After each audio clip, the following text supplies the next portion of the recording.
La femme dans le miroir était presque une inconnue. Ses yeux, autrefois doux et confiants, étaient maintenant soulignés d'un trait précis, froid et acéré. L'eyeliner était une arme. Le rouge à lèvres, d'un carmin profond, était son armure. Je regardais sa main, stable et sûre, refermer le poudrier doré dans un claquement sec. Un son de finalité. Elle portait une robe noire cintrée qui n'attendait pas la permission. Elle exigeait l'attention. On dit que nous partageons le même visage. Ma sœur et moi. Une toile identique. Pendant 23 ans, il avait secrètement préféré sa version à elle. Les traits plus audacieux, les couleurs plus vives. Il avait regardé mon visage et y avait vu un portrait confortable. Prévisible. Il avait regardé le sien et y avait vu un chef-d'œuvre d'exaltation. Maintenant, j'allais utiliser ce visage, cette toile qu'il croyait si bien connaître, pour lui faire voir ce qu'il avait vraiment perdu. Pas l'épouse discrète, pas la mère dévouée, mais la femme qui avait été ensevelie sous toute cette dévotion. La femme qu'il n'avait jamais pris la peine de découvrir. Je saisis ma pochette sur le comptoir en marbre. Le claquement de mes talons sur le parquet en chêne résonnait comme un compte à rebours. Mais cette femme dans le miroir? Ce n'était pas moi. Pas encore. 6 mois plus tôt, ce même miroir montrait une femme complètement différente. 6 mois plus tôt, mon monde était peint dans les couleurs douces et tendres d'un rêve pavillonnaire. Notre maison à Maison Laffitte, un coin cossu de la banlieue parisienne, était le témoignage de ce rêve. C'était une belle maison meulière avec des volets d'un bleu profond et une véranda où Marc et moi étions censés vieillir ensemble sur des fauteuils à bascule. Mes hortensias, que j'entretenais avec un soin obsessionnel, fleurissaient en bleu et violets éclatants le long de l'allée en pierre. La pelouse était toujours parfaitement entretenue. Un tapis vert luxuriant qui sentait l'herbe fraîchement coupée et le contentement. De l'extérieur, nous étions la famille Fournier. Parfaite. Réussie. Heureuse. Et j'y croyais. De toutes les fibres de mon être, j'y croyais. Ma vie tournait autour d'un rythme calme et prévisible. J'étais conservatrice à la médiathèque municipale. Un travail qui convenait à ma nature introvertie. J'aimais l'odeur du vieux papier et le silence feutré des allées. Ma plus grande joie, cependant, était ma famille. Marc, mon mari depuis près de 23 ans, était un architecte de renom. Il était beau, charismatique, le genre d'homme que les autres femmes regardaient avec envie et les autres hommes avec respect. Nos enfants. Léo, 19 ans et en première année d'université. Et Chloé, 17 ans et naviguant dans les drames du lycée. Était mon monde entier. Et puis il y avait Agathe. Ma sœur jumelle. Agathe était mon autre moitié. Ou du moins c'est ce que je pensais. Nous étions identiques en apparence, les mêmes cheveux bruns. Les mêmes yeux verts. Le même semis de taches de rousseur sur le nez. Mais c'est là que s'arrêtaient les similitudes. Là où j'étais calme, Agathe était bruyante. Là où j'étais prudente, elle était téméraire. Elle était une agente immobilière de luxe à Paris. Un requin en tailleur de créateur qui se nourrissait de compétition et d'attention. Elle ne s'était jamais mariée, prétendant être trop occupée à conquérir le monde. Elle était un tourbillon d'énergie. Et sa présence constante dans notre maison était la bienvenue. C'était la tante cool. La plus drôle. Celle qui apportait des cadeaux coûteux et racontait des histoires folles sur sa vie parisienne. Elle dînait chez nous au moins 3 fois par semaine. Ce soir-là ne faisait pas l'exception. Nous étions à quelques jours de mon 23e anniversaire de mariage avec Marc. J'étais dans la cuisine, mettant la dernière main à un bœuf bourguignon, L'odeur familière et réconfortante emplissant l'air. Ça sent divinement bon. Élodie. Dit Agathe en entrant comme une brise. Elle déposa un baiser sur ma joue. Son parfum. Quelque chose de cher et d'épicé. Flottant derrière elle. Elle tenait déjà un verre de vin. Elle alla directement vers Marc, qui était appuyé contre le plan de travail, consultant son téléphone. Mon petit Marc. Tu as l'air fatigué, dit-elle en lui ébouriffant les cheveux d'un air enjoué. Il leva les yeux et sourit. Un sourire authentique et sans défense qu'il ne m'adressait que rarement. Dure journée au bureau, dit-il. Sauvé uniquement par la pensée du bourguignon de ma femme. Ses yeux croisèrent les miens, mais j'eus l'impression qu'il lisait une réplique d'un script. Agathe se pencha près de lui, faisant semblant de murmurer. Bien que sa voix portât.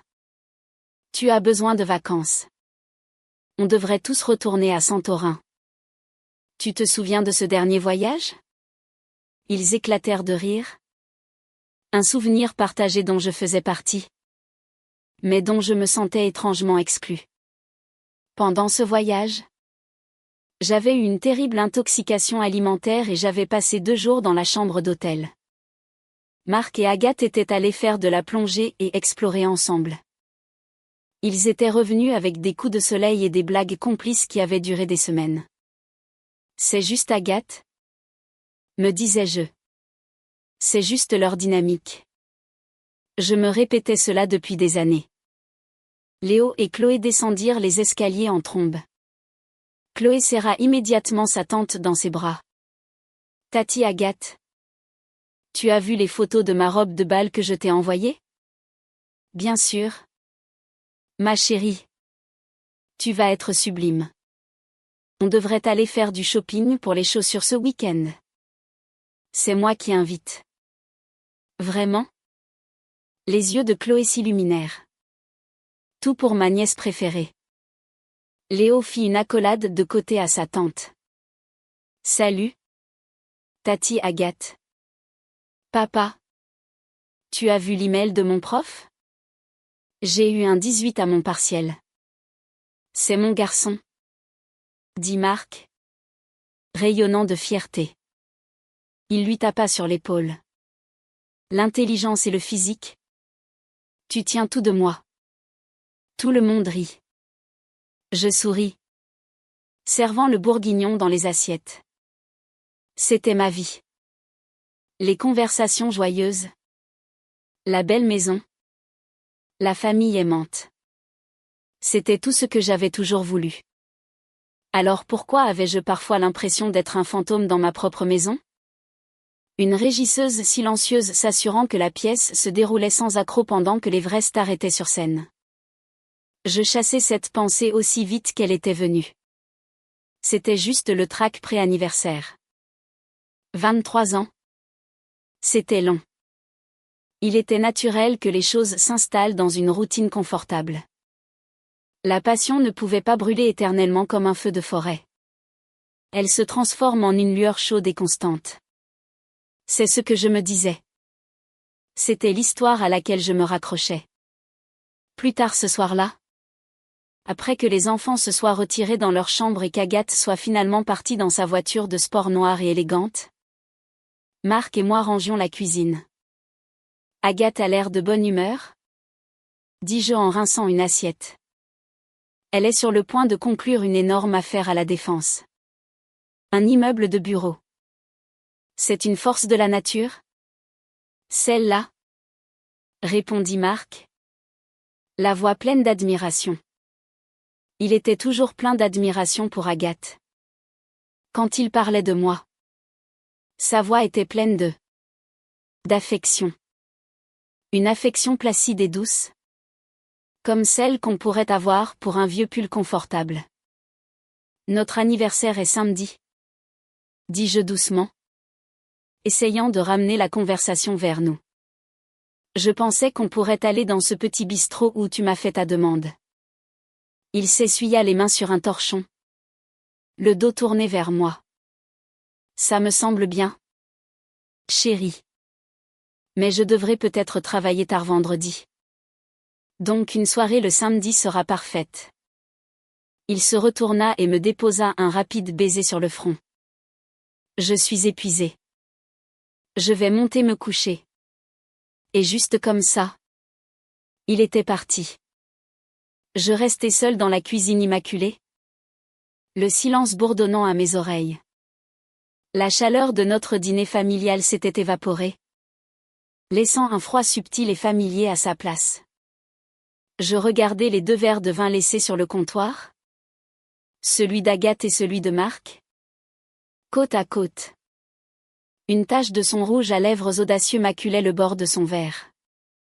C'était la même teinte que je l'avais vu réappliquer dans le miroir de notre entrée avant son départ. Si vibrant. Si confiant. Si différent de moi. Les jours suivants passèrent dans un flou d'anticipation. J'achetai une nouvelle robe pour notre dîner d'anniversaire. Une simple mais élégante robe en soie bleu marine. Je réservai une table au relais de la reine. Notre endroit spécial. Je me disais que c'était une étape. Un nouveau départ. Nous avions élevé 2 merveilleux enfants. Nous avions construit une belle vie. C'était notre moment. Le jeudi. 2 jours avant notre anniversaire. Je décidai de prendre mon après-midi à la médiathèque pour jardiner. C'était une belle journée d'automne en Île-de-France. L'air était vif et le soleil chaud. Les feuilles des érables qui bordaient notre rue prenaient des teintes brillantes d'orange et de rouge. J'étais à genoux, arrachant les mauvaises herbes autour de mes hortensias bien-aimées, quand j'entendis la voix de Marc. Son bureau était au rez-de-chaussée, à l'arrière de la maison. Il gardait habituellement la fenêtre fermée. Mais aujourd'hui, elle était juste assez entr'ouverte pour que sa voix dérive jusqu'au jardin. Il était au téléphone.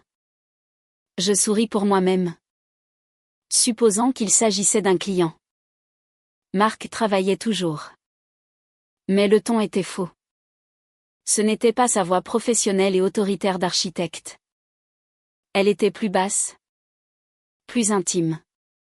Et elle était teintée d'une sorte d'amusement cruel qui fit se hérisser les poils de mes bras. Je sais,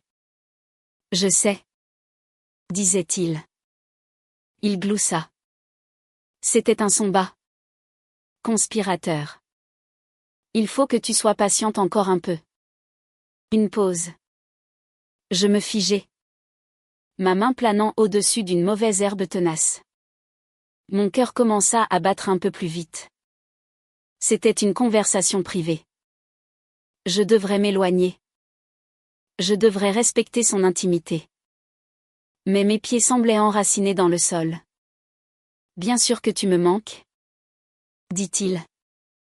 Sa voix baissant encore, devenant une caresse. Mon estomac se noua. Il n'utilisait jamais ce ton avec moi. Plus maintenant. Élodie est juste. Prévisible. Tu sais? Prévisible. Le mot me frappa comme une pierre. C'était une chose de le sentir, de le suspecter dans les moments calmes de ma propre insécurité. C'en était une autre de l'entendre prononcer à voix haute par mon propre mari, dégoulinant d'un dédain si désinvolte. Le souffle me manqua. Je devais partir. Il fallait que je parte. Mais je ne pouvais pas. J'étais piégée par une horrible curiosité magnétique. À qui parlait-il? Une nouvelle associée de son cabinet? Une vieille amie? Mon esprit cherchait une explication logique et innocente. Et puis il prononça les mots qui firent voler mon monde en éclats. Il rit de nouveau. Un son complètement dépourvu de chaleur. Son corps. Mon Dieu. Aucune comparaison possible. Ton corps est 100 fois plus captivant? Ah. Ne t'inquiète pas. Je demanderai le divorce juste après l'anniversaire. C'est la bonne chose à faire. Une rupture nette après la grande étape. Ça paraîtra mieux comme ça. Le monde devint silencieux. Le chant des oiseaux. Le bruissement des feuilles. Le bourdonnement lointain d'une tondeuse, tout s'évanouit dans un rugissement assourdissant à mes oreilles. Ma main, tenant toujours la petite truelle de jardinage, se mit à trembler. Divorce. Après l'anniversaire. Ça paraîtra mieux comme ça. La cruauté froide et calculée de ces mots me coupa le souffle. 23 ans. Réduit à une performance. Notre anniversaire n'était pas une célébration. C'était un dernier appel. Il me quittait. Il me quittait pour une autre femme. Une femme dont le corps était 100 fois plus captivant que le mien. Des larmes montèrent à mes yeux. Chaudes et épaisses. Brouillant les couleurs vibrantes de mon jardin en une tache sans signification. Je reculai à 4 pattes, m'éloignant de la fenêtre comme un crabe. Désespéré de ne plus être à portée de voix. Comme si je pouvais déentendre ce qui venait d'être dit. Je me cachai derrière un grand rosier. Mon corps tremblant de manière incontrôlable. Je plaquai une main couverte de terre sur ma bouche pour étouffer un sanglot. Ma vie parfaite. Mon rêve pavillonnaire. Tout n'était qu'un mensonge. Une scène soigneusement construite. Et j'étais l'actrice principale involontaire d'une tragédie. Pendant des années, j'avais ignoré le froid subtil, la distance croissante, les blagues dont je n'étais pas complice. J'avais tout expliqué, masquant les fissures avec le déni et l'espoir. Mais il n'y avait aucune explication pour cela. C'était une blessure béante et sanglante. Je restai caché dans le jardin pendant ce qui me sembla des heures. Bien après avoir entendu la porte de son bureau se fermer et sa voiture quitter l'allée. Le soleil commença à se coucher, projetant de longues ombres froides sur la pelouse parfaite. J'étais figé. Non par le froid du soir, mais par l'ampleur de la trahison. Dans mon esprit, j'imaginais l'autre femme. Était-elle plus jeune? Était-elle blonde? Travaillait-elle avec lui? Mon imagination peignait 1000 visages différents. Chacun un coup de poignard dans mon cœur. Je ne savais pas encore que le visage de l'autre femme était un visage que je voyais tous les jours. Le visage que je voyais chaque fois que je me regardais dans le miroir. Le froid du soir finit par s'infiltrer dans mes os, me forçant à me remettre sur pied. Je me déplaçais comme un automate, mes membres raides et peu coopératifs. Je retournais dans ma belle maison parfaite. Les lumières chaudes que j'avais toujours trouvées si accueillantes semblaient maintenant dures et interrogatrices, exposant chaque surface comme faisant partie d'un mensonge élaboré. Les photos encadrées sur la cheminée se moquaient de moi. Nous étions là. Tous les 4. Souriant sur une plage en Grèce. Le bras de Marc était autour de mon épaule. Mais Agathe était là aussi. De l'autre côté. Son bras enlacé au sien. Son sourire juste un peu plus éclatant. Un peu plus large que le mien. Une autre photo de la remise de diplôme de Léo. Je serrais notre fils dans mes bras. Les yeux embués de fierté. Marc se tenait à côté de nous. Sa main posée sur le dos de Léo. Mais son regard était légèrement décalé. Capté dans un moment de rire partagé avec Agathe, qui se tenait juste en dehors du groupe principal. Chaque souvenir était maintenant une scène de crime. Et j'étais la détective naïve arrivant des décennies trop tard. Je passais les 48 heures suivantes dans un brouillard d'horreur surréaliste. J'étais une actrice, donnant la performance la plus convaincante de ma vie. Je souriais à mes enfants. Je leur demandais comment s'était passée leur journée. Je préparais le dîner. Je suivais les mouvements d'Élodie Fournier, l'épouse et mère comblée. Mais à l'intérieur, je hurlais. Chaque fois que Marc me parlait, sa voix était comme du papier de verre sur mes nerfs à vif. Chaque contact désinvolte me semblait être une violation. Vendredi soir, il rentra tard, comme il l'avait prédit. Il apporta un plat à emporter de mon restaurant thaïlandais préféré. Pour commencer notre week-end d'anniversaire, dit-il en m'embrassant sur la joue. Le geste était si normal, si routinier, qu'il me parut complètement fou. Je voulus reculer, crier, lui griffer le visage. Au lieu de cela, je souris et dis, c'est gentil. Chérie. Nous mangeâmes presque en silence. J'avais du mal à avaler la nourriture. Elle avait un goût de cendre dans ma bouche. Il parla de sa journée, d'un client difficile et d'un défaut de conception dans un nouveau plan. J'hochai la tête et fis les bruits de sympathie appropriés. Pendant que ces mots résonnaient dans ma tête. Prévisible. Ton corps est 100 fois plus captivant. Divorce. Mon téléphone vibra. C'était un SMS d'Agathe. Une série d'émojis festifs suivis de « Incroyable de penser que mes deux personnes préférées sont mariées depuis 23 ans. Passez le dîner le plus romantique du monde demain. Vous le méritez. Appelle-moi plus tard pour tout me raconter. » Une vague de nausée me submergea. Je voulais me confier à elle. C'était ma sœur. Mon autre moitié. L'envie de l'appeler et de lui raconter en sanglotant l'horrible vérité était si puissante qu'elle me faisait physiquement mal. J'imaginais lui dire ce que j'avais entendu. J'imaginais sa juste fureur en mon nom. Il a dit que oui. Ce monstre. On va le détruire. Élodie. C'est ce qu'elle dirait. Elle serait mon champion. Mais je ne pouvais pas. Je ne pouvais pas me résoudre à prononcer les mots à voix haute. Même pas à elle. Les dire. Ce serait les rendre irrévocablement réels. Alors j'ai simplement répondu par SMS. Merci. Agathe. J'ai hâte. Bisous 20. Le lendemain. Le jour de notre anniversaire fut le plus long jour de ma vie. Je le traversai au ralenti. Marc fit la grasse matinée. Et je le regardai un moment. Cet étranger dans mon lit. J'étudiai les rides de son visage. Les mèches argentées dans ses cheveux.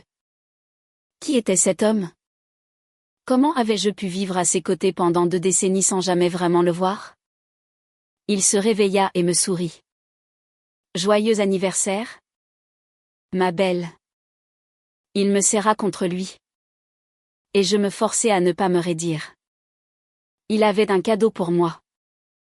Une petite boîte en velours. À l'intérieur, un collier de diamants. Il était délicat et cher et complètement impersonnel. J'avais l'impression de recevoir une prime de licenciement. Un cadeau d'adieu. C'est magnifique. Marc. Merci. Murmurai-je. La voix étranglée par des larmes non versées. Il l'attacha autour de mon cou. Ses doigts froids contre ma peau. Il n'y a que le meilleur pour ma femme, dit-il en regardant mon reflet dans le miroir de la coiffeuse. Ses yeux croisèrent les miens. Et pendant une seconde fugace, j'y vis quelque chose. Était-ce de la culpabilité? Du regret? Non. C'était juste du vide. Un vide poli et creux. Le dîner au relais de la reine fut une torture. Le restaurant était exactement comme dans mes souvenirs intimes. Éclairé à la bougie. Romantique.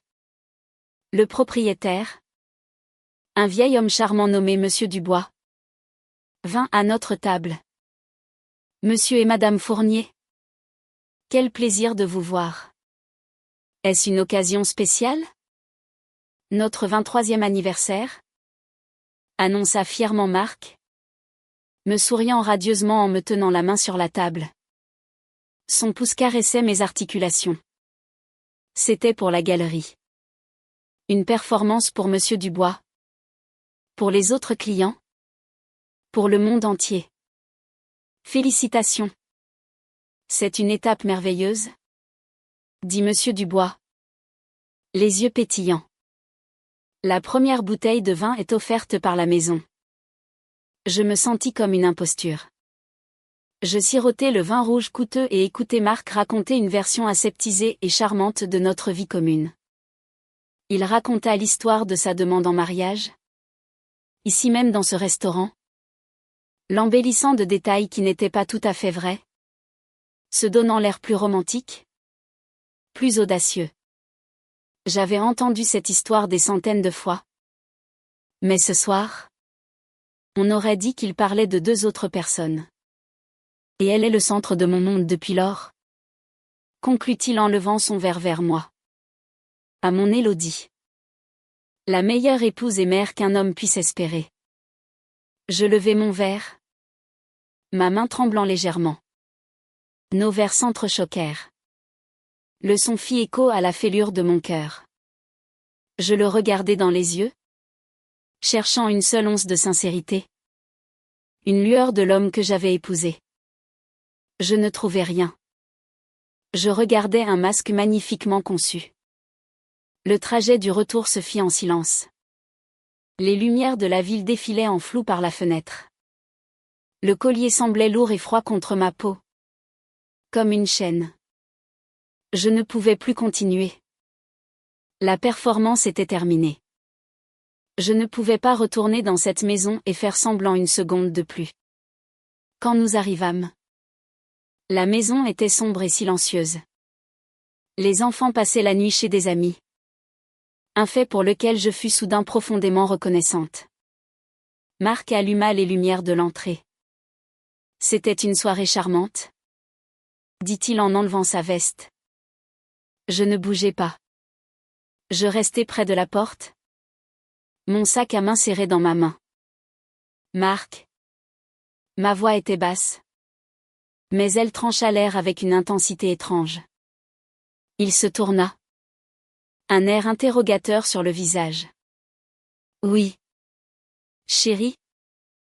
J'ai besoin de te demander quelque chose. Bien sûr. N'importe quoi. Il était toujours dans son personnage. Le mari attentionné. Je pris une profonde inspiration. Qui est-elle? Son sourire vacilla. Juste une seconde. Qui est qui? De quoi parles-tu? Élodie. Il fit un pas vers moi. Son visage un masque d'inquiétude. Tu te sens bien? Tu as été silencieuse toute la soirée. Du gaslighting. Il essayait de me faire croire que j'étais folle. Cette pensée m'emplit d'une fureur soudaine et froide. N'ose pas. Dis-je. Ma voix tremblante mais ferme. N'ose pas prétendre que tu ne sais pas de quoi je parle. J'étais dans le jardin jeudi. Je t'ai entendu. Au téléphone. La couleur quitta son visage. Le masque ne se contenta pas de se fissurer. Il tomba complètement. Le mari attentionné disparut. Remplacé par un étranger froid et dur. Sa mâchoire se serra. Il n'essaya même pas de nier davantage. Alors tu écoutais aux portes? Dit-il. Sa voix plate. Tu me quittes. Murmurai-je. Les mots ayant un goût de poison. Tu prévois de demander le divorce juste après notre anniversaire parce que ça paraîtra mieux comme ça. Je lui crachai ses propres mots au visage. Tu as dit que j'étais prévisible. Tu as dit que son corps était 100 fois plus captivant. Il ne broncha pas. Il resta là. À me regarder. Ses yeux vides de toute émotion. Eh bien? Dit-il avec un soupir de résignation glaçant. Je suppose qu'il est inutile de faire traîner les choses alors. La désinvolture de son aveu fut un coup physique. Après 23 ans? Après 2 enfants? C'est comme ça que ça se termine? Avec un appel téléphonique que je n'étais pas censé entendre? Les larmes coulaient sur mon visage maintenant. Chaude et irrépressible. Tout ce que je veux savoir, c'est qui elle est. Marc. Je mérite au moins ça. Après tout. Avec qui m'as-tu trompé? Il passa une main dans ses cheveux. Un geste non pas de détresse, mais d'agacement. Comme si j'étais un inconvénient qu'il devait enfin gérer. Il détourna le regard de moi. Vers le grand escalier. Comme s'il s'ennuyait de la conversation. Ce n'est pas si simple. Élodie. Dis-moi juste son nom. Criai-je. Le son s'arrachant de ma gorge. Rauque et douloureux. Son nom. Dis-le-moi. Il garda le silence pendant un long et angoissant moment. Le seul son dans l'entrée caverneuse était le tic-tac frénétique de l'horloge grand-père et mes propres sanglots rauques. Il tourna enfin la tête lentement. Délibérément. Et croisa mon regard. Ses yeux étaient comme des éclats de glace. Et puis il porta le coup final. Fatal. Celui qui ne briserait pas seulement mon cœur, mais anéantirait toute ma réalité. Ce n'est pas une femme quelconque? Élodie. Dit-il. Sa voix calme. Presque douce. Ce qui rendait les mots infiniment plus cruels. Ce n'est pas une nouvelle aventure. Il marqua une pause. Laissant le silence s'étirer. Laissant l'horreur monter. Ça a toujours été Agathe. Mon souffle se bloqua. Mon esprit refusait de traiter ce nom. Agathe? Mon Agathe? Ça n'avait aucun sens. C'était impossible. Une blague malade et tordue. Qu'est-ce que tu as dit? Il me regarda avec quelque chose qui ressemblait à de la pitié, mais qui n'était en réalité que du mépris. Le mépris pour ma naïveté. Pour mon aveuglement. Pendant 23 ans? Élodie. Dit-il. Articulant chaque mot avec une précision chirurgicale. Depuis le tout début. Avant même que Léo ne naisse. Ça a toujours été ta sœur. Le monde se dissolut en un tourbillon de lumière et d'ombre sans signification. Le tic-tac de l'horloge devint de plus en plus fort jusqu'à devenir un rugissement assourdissant dans mes oreilles. Je trébuchai en arrière contre le mur. Mes jambes se dérobant sous moi. 23 ans. Tout mon mariage. Toute ma vie d'adulte. Il ne m'avait pas seulement trompé. Il m'avait remplacé par mon propre reflet. La photo sur la cheminée me revint en mémoire marque. Agathe. Leur sourire partagé. Les blagues complices. Les contacts prolongés. Les voyages auxquels je ne pouvais pas participer. Tout s'emboîta avec une finalité horrifiante et écœurante. Ma vie n'était pas une pièce où j'étais l'actrice principale. J'étais la doublure. Et je n'avais même jamais mis un pied sur scène. Le plancher de l'entrée était froid contre ma joue. Je ne me souviens pas être tombée. Je me souviens seulement du monde qui bascule sur son axe. Du parquet poli se précipitant vers moi. Les mots de Marc résonnaient dans le silence soudain et assourdissant de mon esprit. Ça a toujours été Agathe. Pendant 23 ans. L'horloge grand-père poursuivait son tic-tac implacable. Chaque seconde un coup de marteau contre la fragile coquille de mon existence. Un tic pour chaque mensonge. Un tic pour chaque moment volé. 23 ans de tic. Le chiffre était incompréhensible. J'entendis ses pas. Il ne se précipita pas à mes côtés. Il ne demanda pas si j'allais bien. Il me contourna. Ses chaussures en cuir coûteux entrant dans mon champ de vision flou. Il se dirigea vers le petit bar du salon et se servit un verre. J'entendais le cliquetis de la carafe en cristal et le bruit du liquide ambré. Il célébrait. Ou peut-être se donnait-il du courage. Peu importait. Il m'avait laissé là. Effondré sur le sol comme un déchet. Mon propre corps me semblait étranger. J'essayais de me relever. Mais mes membres refusaient d'obéir. Un sanglot, rauque et guttural, s'échappa de ma poitrine. C'était un son de pure douleur animale. Il ne se retourna même pas. Pas la peine de faire une crise d'hystérie. Élodie. Dit-il. Sa voix froide et distante. La vérité est sortie. Nous pouvons enfin arrêter de faire semblant. Nous devrions en être reconnaissants. Reconnaissants. Le mot était si monstrueux. Si dénué d'humanité. Qu'il me plongea dans le silence. Je trouvai enfin la force de m'asseoir. Le dos contre le mur. Je le regardai. Cet homme que j'avais aimé. Cet homme qui était le père de mes enfants.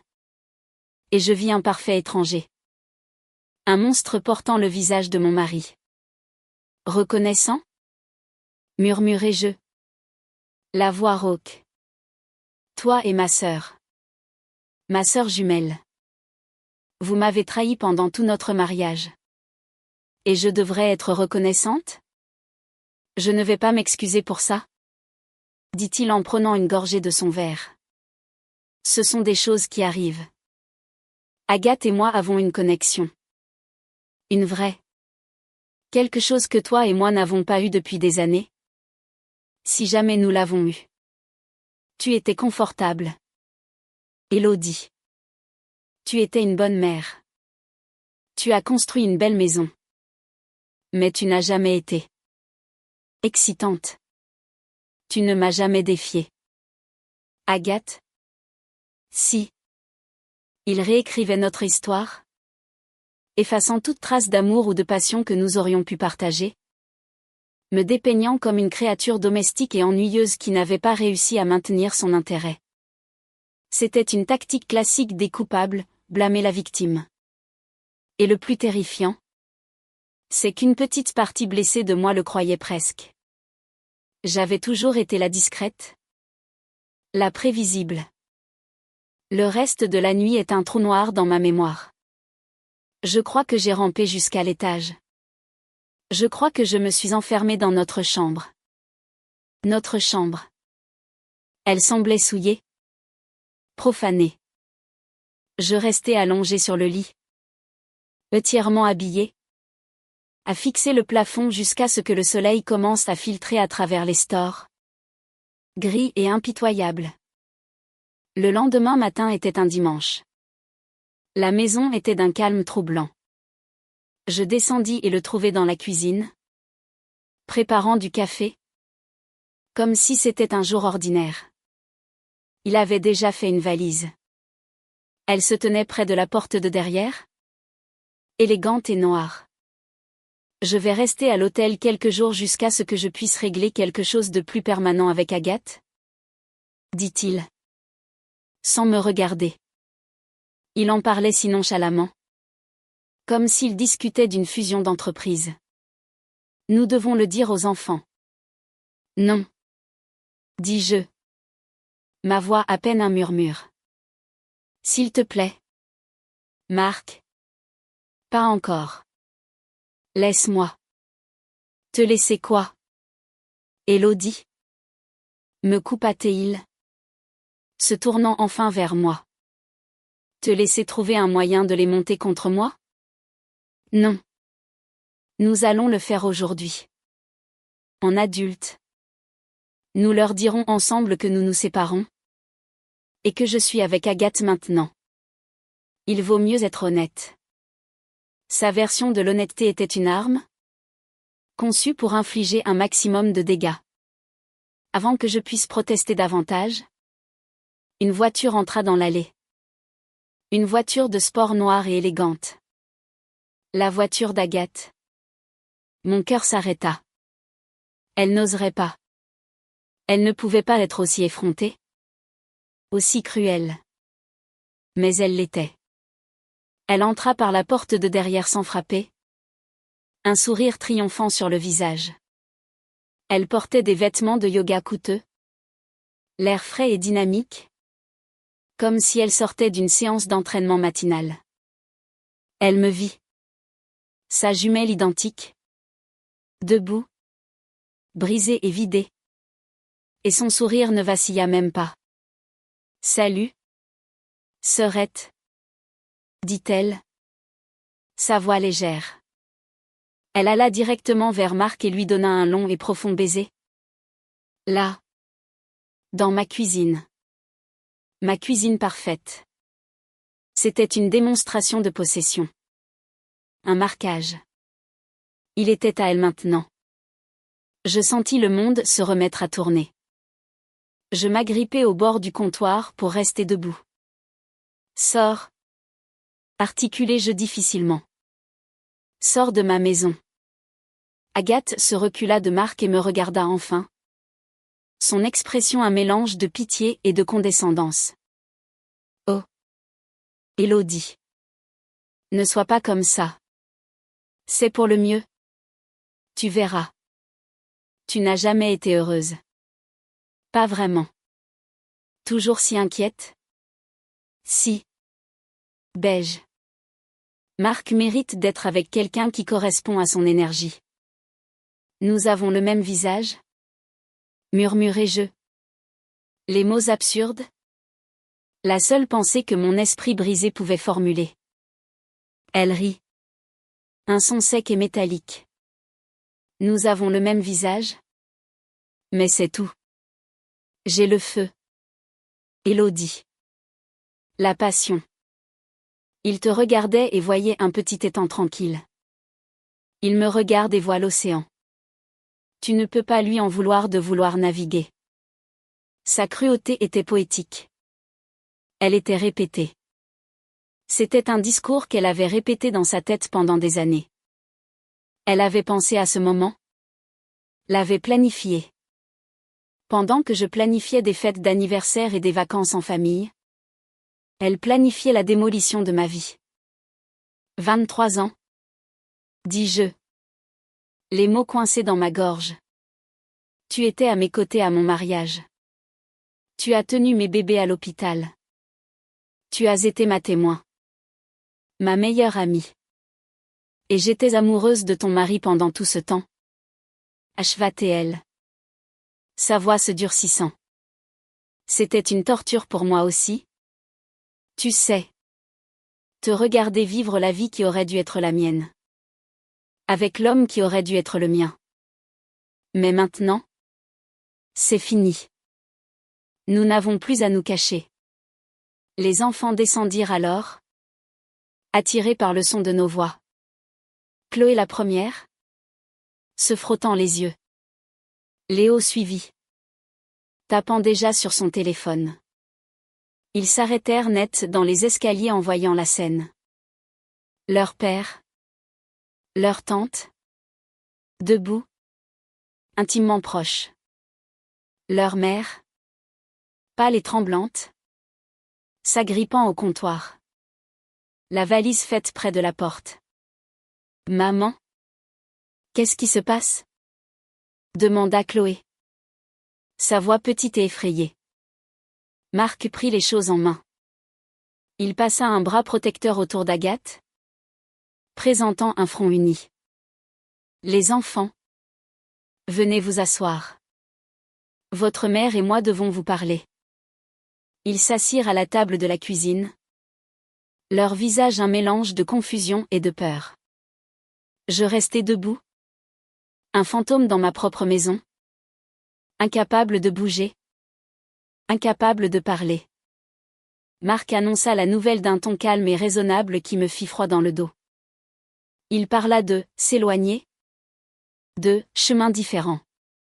Il dit que lui et moi serions toujours leurs parents. Que nous les aimerions toujours. Et puis, il lâcha la bombe. Je suis tombé amoureux de quelqu'un d'autre, dit-il. Et dans un souci d'honnêteté totale avec vous deux. Cette personne est votre tante Agathe. Nous avons une connexion profonde. Et nous allons être ensemble. Chloé eut un hoquet. Sa main volant à sa bouche. Ses yeux, grands et blessés, allèrent de moi à son père, puis à sa tante. Léo se contenta de fixer le vide. Son expression illisible. Sa mâchoire serrée. Agathe intervint. Sa voix douce et apaisante, dégoulinant d'une sincérité étudiée. Mes chéris. Je sais que c'est un choc. Et je sais que c'est compliqué. Mais vous devez comprendre. Ce n'est pas quelque chose que nous avions prévu.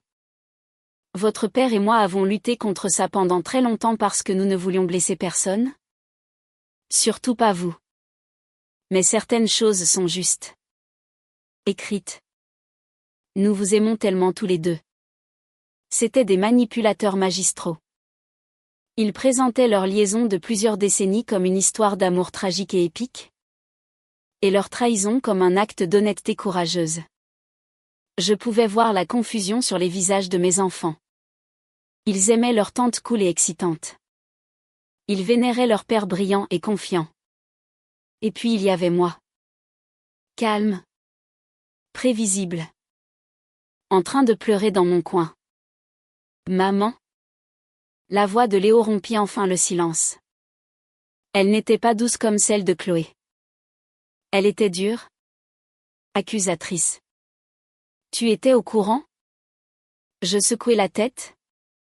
Incapable de formuler des mots. Nous étions malheureux depuis longtemps. Léo. Dit Marc. Répondant à ma place. Contrôlant le récit. Ta mère. C'est une personne merveilleuse. Mais nous vivions des vies séparées sous le même toit. Elle s'était renfermée. Malheureuse. Je pense que, à sa manière, elle m'a repoussé. Et voilà. Le coup de grâce final. Il me blâmait. Devant nos enfants, il plantait la graine que c'était ma faute. Que ma tristesse, mon silence, ma prévisibilité, l'avait poussé dans les bras de ma sœur. Chloé se mit à pleurer. Des larmes silencieuses coulant sur ses joues. Léo se leva brusquement. Sa chaise raclant le sol. Il ne me regardait pas. Il ne regardait que son père. Alors tu pars? C'est tout? Demanda-t-il. Je ne vous quitte pas, dit Marc avec ferveur. Je quitte juste cette maison. Nous sommes toujours une famille. Elle aura juste l'air un peu différente. Ce fut la fin de la conversation. Marc prit sa valise. Agathe lui lança un dernier regard. Un regard de pure victoire. Avant de se tourner vers les enfants. Je vous appelle plus tard. Les garçons. On en reparlera. Elle m'évita soigneusement en sortant. Comme si mon désespoir était contagieux. Marc la suivit. Je restai seule avec mes enfants dans les décombres. Chloé pleurait toujours. Léo se tenait près de la fenêtre. Le dos tourné vers moi. Les épaules rigides. Je n'arrive pas à y croire, murmura-t-il. Plus pour lui-même que pour moi. Je n'arrive pas à croire que papa ait fait ça. Puis il se tourna. Et ses yeux étaient froids. Mais pourquoi n'as-tu rien fait? Pourquoi ne l'as-tu pas vu? Pourquoi n'as-tu pas essayé plus fort? Ces mots furent un coup de poing dans l'estomac. Ils avaient réussi. Leur poison avait déjà commencé à s'infiltrer. Dans son jeune esprit, cherchant désespérément un sens au chaos. Il était plus facile de blâmer la mère silencieuse et triste que d'accepter la réalité monstrueuse de ce que son père et sa tante avaient fait. Je n'avais pas de réponse pour lui. Je m'effondrai sur une chaise à la table, à la place où mon mari venait de s'asseoir, et j'enfouis mon visage dans mes mains. La trahison était absolue. Ce n'était pas seulement mon mari. Ce n'était pas seulement ma sœur. Je perdais aussi mes enfants. J'étais absolument et complètement seule. Les jours qui suivirent furent un brouillard gris et suffocant. J'existais.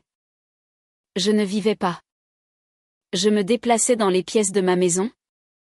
Chacune un mausolée d'une vie qui n'était plus la mienne. Les objets que j'avais autrefois chéris, un pot en argile fait par Chloé à la maternelle. Une photo encadrée de Léo marquant son premier but au football. Une peinture de paysage que Marc et moi avions achetée lors de notre lune de miel en Italie semblait maintenant des artefacts cruels d'une histoire fictive. Le silence dans la maison était une présence physique, lourde et oppressante. Chloé passait le plus clair de son temps dans sa chambre, n'en sortant que pour les repas que nous prenions dans un silence quasi total. Léo, quand il était à la maison pour le week-end, était un fantôme. Il était poli mais distant. Ses mots brefs. Ses yeux évitant les miens. Il passait de plus en plus de temps avec son père. Marc et Agathe n'avaient pas perdu de temps. En une semaine, ils avaient loué un appartement chic et moderne dans le centre de Paris. Ils commencèrent à poster des photos sur les réseaux sociaux. Agathe, rayonnante, le bras autour de Marc lors d'un vernissage. Marc, l'air détendu et plus jeune qu'il ne l'avait été depuis des années, trinquant avec Agathe sur leur nouveau balcon. La ligne d'horizon de la ville scintillant derrière eux. Ils créaient un nouveau récit. Celui d'un couple dynamique et puissant enfin libre de vivre sa vérité. Leurs amis, les collègues de Marc et même certaines de nos connaissances communes remplissaient les commentaires de félicitations et d'émojis en forme de cœur. Personne ne semblait remettre en question la chronologie. Personne ne semblait se soucier de l'épouse et des enfants laissés derrière dans la maison calme et parfaite de la banlieue. J'étais en train d'être effacée. La communauté de Maison Laffitte, autrefois mon sanctuaire, devint un lieu de jugement murmuré. Quand j'allais à l'épicerie, je sentais les regards. Des femmes que je connaissais depuis des années. D'autres mères de l'association de parents d'élèves et membres de mon club de lecture m'offraient des sourires crispés et pleins de pitié, puis se tournaient pour chuchoter à leurs compagnes dès que je passais. Le récit que Marc avait tissé fonctionnait, j'étais la femme triste et négligée qui avait laissé son mariage s'effondrer. Agathe était la femme excitante et dynamique qui avait simplement capturé le cœur d'un homme seul. C'était un cliché de banlieue tragique, mais en quelque sorte compréhensible. Personne ne pouvait imaginer la profondeur de la tromperie. 23 ans? Une sœur jumelle? C'était trop extravagant? Trop sombre pour être cru. Il était plus facile d'accepter l'histoire plus simple et plus nette. Mon seul lien avec la raison était ma meilleure amie, Sarah Lévy. J'avais finalement trouvé le courage de l'appeler 2 semaines après le départ de Marc. J'arrivais à peine à sortir les mots entre deux sanglots. Elle fut chez moi en moins d'1 heure. Une bouteille de tequila de qualité dans une main et une boîte de mouchoirs dans l'autre. Sarah était avocate spécialisée en divorce. Elle était vive, pragmatique et n'avait aucune tolérance pour les absurdités. Elle écouta toute mon histoire décousue sans m'interrompre. Elle n'offrit pas de platitude ni de réconfort vide. Elle écouta simplement, son expression devenant de plus en plus dure et froide à chaque détail que je révélais. Quand j'eus fini, ma voix un murmure rauque, elle versa 2 généreuses doses de tequila. Tiens, dit-elle en faisant glisser un verre vers moi. Bois ça. Je le fis. La brûlure descendit jusqu'à mon estomac. Un feu bienvenu dans le paysage glacial de mon chagrin. D'accord, dit-elle en posant son verre avec un claquement ferme. La phase 1, celle où l'on pleure par terre, est maintenant officiellement terminée. Nous passons directement à la phase 2, l'annihilation stratégique. Je la fixais. Confuse. De quoi parles-tu? Élodie, dit-elle en se penchant en avant, ses yeux me transperçant. Tu as été victime d'une campagne systématique et à long terme d'abus psychologiques et de trahison par 2 narcissiques de haut niveau. Ils ont volé ta vie, ton argent, et ils essaient maintenant de voler tes enfants et ta dignité. Vas-tu te laisser faire? Vas-tu les laisser écrire le dernier chapitre de ton histoire? Ou tu t'effaces en une bibliothécaire triste et seule pendant qu'ils vivent heureux pour toujours à tes dépens? Ces mots étaient durs, Mais ils furent aussi la première chose à percer le brouillard. Je ne sais pas quoi faire. Balbutiai-je. Ils ont tout pris. Non. Pas du tout. Dit-elle avec férocité. Ils n'ont pas pris ton esprit. Ils n'ont pas pris ta force. Même si tu ne la sens pas en ce moment. Et ils ont fait une erreur cruciale. Quelle erreur? Ils t'ont sous-estimé. Dit Sarah avec un sourire sinistre. Ils t'ont toujours vu comme la calme. La prévisible Élodie. Le paillasson. Ils ne s'attendent pas à ce que tu te défendes. Et c'est l'élément de surprise que nous allons utiliser pour réduire en cendres tout leur monde imaginaire. Pour la première fois depuis des semaines, je sentis une lueur d'autre chose que de la douleur. C'était une minuscule et fragile étincelle de colère. Sarah avait raison. Il me croyait faible. Il comptait sur mon effondrement. Ce jour-là fut le point médian de ma descente. Ce fut le moment où j'arrêtai de tomber et trouvai pied au fond de l'abîme. Mon voyage de retour à la surface commença. Lent et ardu. Sarah devint mon général. Elle engagea immédiatement la procédure de divorce en mon nom. Pour faute. Elle engagea un expert comptable pour commencer à fouiller dans 23 ans de nos finances communes. Marc est un homme intelligent, expliqua-t-elle. Et Agathe est cupide. Je te garantis qu'ils n'ont pas seulement partagé un lit. Ils ont partagé ton argent. Je commençais aussi à voir une thérapeute. Une femme bienveillante nommée Dr Anya Sharma. Dans son bureau calme et ensoleillé, je commençais enfin à déballer le traumatisme. Je parlais de mon enfance. Du sentiment d'avoir toujours été dans l'ombre d'Agathe. Elle était la star. L'artiste. J'étais le public. Je réalisais que ma relation avec Marc avait été une extension de cette dynamique. J'avais été un personnage secondaire dans ma propre vie. Élodie. Me dit le docteur Sharma un après-midi. Ils n'ont pas seulement trahi votre mariage. Ils ont trahi votre identité. Toute votre vie. Être une jumelle était une partie essentielle de qui vous êtes. Votre sœur était votre miroir. Maintenant, vous avez découvert que le reflet auquel vous faisiez confiance était une distorsion. Vous devez apprendre à vous voir clairement. Sans elle. Sans Marc. Pour la première fois. Le processus fut atroce. Je dus réexaminer chaque souvenir. Les vacances en famille où Agathe partageait toujours une suite d'hôtels avec nous. Pour économiser. Les fréquents dîners d'affaires que Marc et Agathe avaient. Discutant de ses transactions immobilières et de ses projets architecturaux. Les fois où je les trouvais riant ensemble dans un coin lors d'une fête. Leurs têtes rapprochées. Un monde privé auquel je n'étais pas invité. Les indices avaient été partout. Comme des drapeaux rouges plantés à la vue de tout ce que j'avais été conditionné à voir comme des bannières de fête. Ma confiance n'avait pas seulement été brisée. Elle avait été utilisée comme une arme contre moi. La bataille pour mes enfants fut le front le plus douloureux. Marc et Agathe menaient leur campagne sans relâche. Ils couvraient Léo et Chloé de cadeaux, un nouvel ordinateur portable pour Léo. Un sac de créateur pour Chloé. Ils les emmenaient dans des restaurants chers et des week-ends d'escapade. Leur appartement parisien était la maison du plaisir. Sans règles. Sans corvée. Et avec une source inépuisable de divertissement. Ma maison, en revanche, devint la maison du deuil et de l'attention. Un dimanche, Léo rentra pour prendre quelques affaires. Il portait une nouvelle veste, d'apparence coûteuse.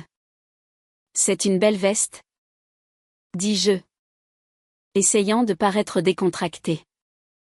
C'est papa et Tati Agathe qui me l'ont acheté, dit-il sur la défensive, comme s'il s'attendait à un sermon.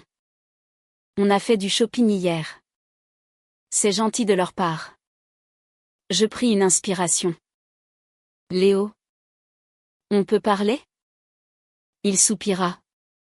Un son exagéré et impatient. Maman. Si c'est pour une autre de tes conversations tristes. Je ne suis pas triste. Léo. Je suis en colère? Dis-je. Ma voix plus forte que je ne l'aurais cru. Et tu devrais l'être aussi. Ce que ton père et ta tante ont fait n'est pas une histoire d'amour romantique. C'était un mensonge. Un mensonge de 23 ans qui a été construit à mes dépens. Et aux vôtres. Il tressaillit. Mais son expression se durcit. Papa dit que tu es juste amère parce qu'il est enfin heureux. Il dit que tu essaies de nous monter contre lui parce que tu es malheureuse. Tu crois ça? Demandai-je. Le cœur serré. Il détourna le regard. Incapable de croiser mes yeux. Je ne sais pas quoi croire. Tout ce que je sais, c'est que papa a l'air plus léger. Et Tati Agathe est drôle. Quand je suis ici. C'est juste triste. Maman. Tout est si triste. Il ne comprenait pas. Il voyait le bonheur de son père mais ne pouvait pas voir la montagne de tromperie sur laquelle il était construit. Il voyait mon chagrin non pas comme une blessure qui m'avait été infligée, mais comme un défaut de personnalité. Une couverture suffocante que je refusais d'enlever. Ils avaient réussi à me faire passer pour la méchante de ma propre tragédie. Le point de rupture arriva 1 mois plus tard. C'était la kermesse annuelle de la ville. Un grand événement communautaire auquel nous avions assisté en famille chaque année. Je ne voulais pas y aller. Mais je sentais que je devais le faire pour Chloé. Pour maintenir un semblant de normalité. En arrivant, les premières personnes que je vis furent Marc et Agathe. Ils se tenaient près du barbecue, riant avec un groupe de nos anciens voisins. Ils ressemblaient à un roi et une reine tenant leur cour. Agathe portait une magnifique robe d'été blanche, incarnant parfaitement la partenaire radieuse et heureuse. Marc avait son bras drapé possessivement autour de sa taille. Puis, je vis Léo.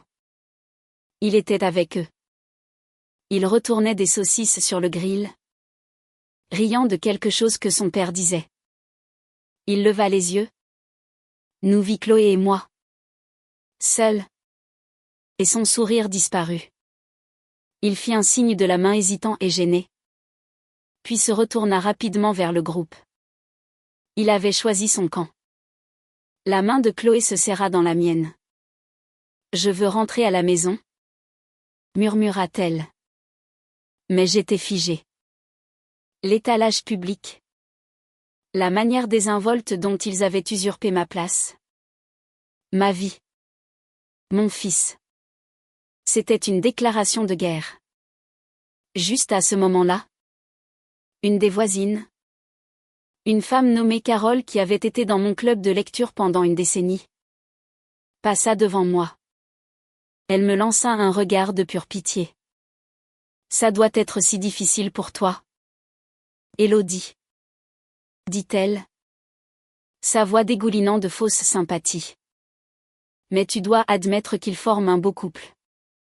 Quelque chose en moi se brisa. Le chagrin. La tristesse. Les semaines de souffrance silencieuse tout se consuma. Remplacé par une rage pure. Froide et clarifiante.